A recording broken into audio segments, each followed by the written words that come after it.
SLST চাকরি প্রার্থীদের সঙ্গে বৈঠকের পর এই মুহূর্তে সাংবাদিকদের মুখোমুখি হয়েছেন কুণাল ঘোষ। দেখব সেই জটটা নিশ্চয়ই কারুর ভুলে তৈরি হয়েছে, এটা নিয়ে অস্বীকার করার কোনো কারণ নেই। কিন্তু হাইকোর্টের মহামান্য বিচারপতি যখন ছিলেন অভিজিৎ গঙ্গোপাধ্যায়, তিনি এটার সমাধানের বদলে এসএসসির একটা পিটিশনের উপর তিনি ইচ্ছা করলে সেই সময় এই নিয়োগটাকে সবুজ সংকেত দিয়ে দিতে পারতেন, কিন্তু সেটা তিনি না দিয়ে সিবিআই ডাকতে গিয়ে এমন সব রায় লিখে গেছেন যে আইনি জটে একদম জড়িয়ে গিয়েছে গোটা বিষয়টা, এদের চাকরিটা আটকে গিয়েছে।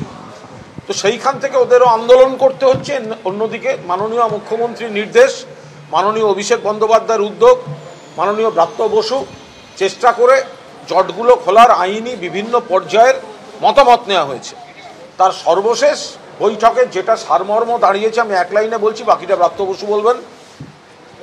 জট যে পুরো খুলে গেছে এই কথাটা বলা যাচ্ছে না, কিন্তু সরকার সদিচ্ছা নিয়ে এমন একটা জায়গায় এসে পৌঁছেছে সমস্ত দিক খতিয়ে দেখে, এটা কিন্তু মুখের কথা ছিল না, অত্যন্ত জটিল জট। সেখানে আন্দোলনকারীরা যে ফর্মুলাগুলো দিয়েছেন সেই ফর্মুলাগুলো খতিয়ে দেখে একটা লাইন অফ অ্যাকশনের ব্লুপ্রিন্ট তৈরি করা গেছে, কিন্তু সেটা আইনি বৈধতা সাপেক্ষ। যদি সেই আইনি বৈধতা পাওয়া যায় তাহলে আন্দোলনকারীদের অনুরোধ মেনে এবং তাদের ন্যায্য যোগ্য প্রার্থীদের চাকরির কথা ভেবে সরকার অবিলম্বে নিয়োগ প্রক্রিয়া শুরু করবে।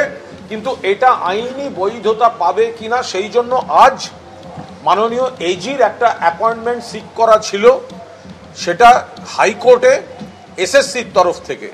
কিন্তু আমরা ধন্যবাদ দিচ্ছি মাননীয় শিক্ষামন্ত্রী এবং মাননীয় শিক্ষা সচিবকে যে এখন হাইকোর্টে যে বৈঠকটি এসএসসির তরফ থেকে হওয়ার কথা ছিল সেখানে কিন্তু আমাদের সঙ্গে মাননীয় শিক্ষামন্ত্রী এবং শিক্ষা সচিব আমরা এখন হাইকোর্টে যাচ্ছি।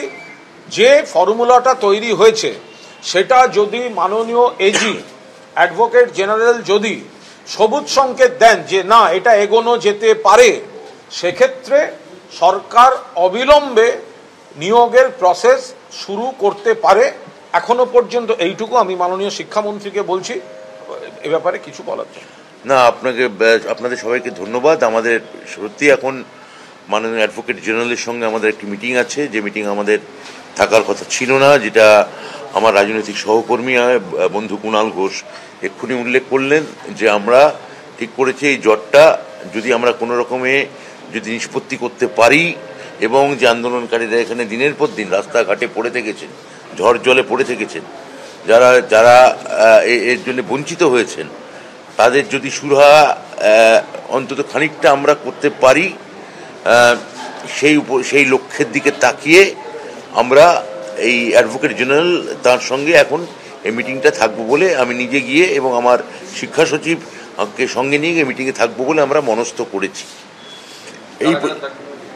এই মিটিংয়ে থাকবেন হচ্ছে আমি থাকবো, কুণাল তো থাকবেন, আর আমাদের এসএসসি চেয়ারম্যান থাকবেন, আমাদের সচিব থাকবেন, আমাদের ল অফিসার থাকবেন, আমাদের স্কুল কমিশনার থাকবেন, আমাদের স্কুলের ডেপুটি সেক্রেটারি থাকবেন স্কুল ডিপার্টমেন্টে, এরা সবাই মিলে থাকবেন। আমি এই কথার সঙ্গে বেশি সময় নেই, আমি খালি এইটুকু অ্যাড করবো, তারপর নিশ্চয়ই শাহিদুল্লাহ অভিষেকরা একটা দুটো কথা বলবে। আমি যেটা খালি অ্যাড করে বলবো যে দেখুন, যেটা কুণাল বলেছেন তার সঙ্গে আমি যেটা বলতে পারি যে যখন জাস্টিস গাঙ্গুলি বিচারপতি ছিলেন, সেদিন দেখলাম যে তিনি বিজেপি নেতা হওয়ার পর তিনি একাধিক গণমাধ্যমে সাক্ষাৎকার দিয়েছেন এবং তিনি বলেছেন যে যখন তিনি রায় দিয়েছেন তার পেছনে তার বিচারক সত্তাই কাজ করেছে, কোনো রাজনৈতিক সত্তা কাজ করেনি।